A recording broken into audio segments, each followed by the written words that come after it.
And that's all for today. That's all for today? Yep. Wait, give me the list of volcanoes that you know again.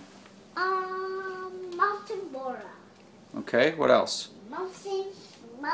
Helens. And when did that erupt? 1980. Okay. And what about the big one in Italy? Vesuvius. Yeah, when did that erupt? You already know it's 79 AD.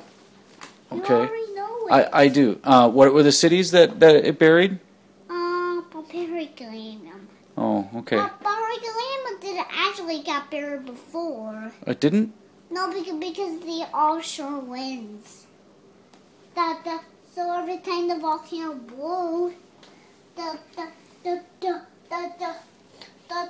eruption, the wind will blow all the pumice and the ash of the rock all the way to Pompeii.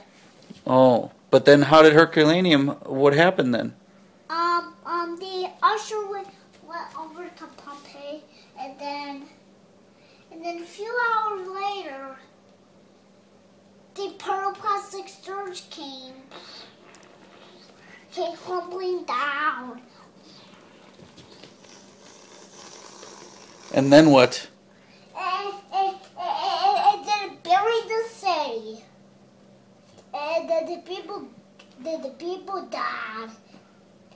So that's all for today on the news.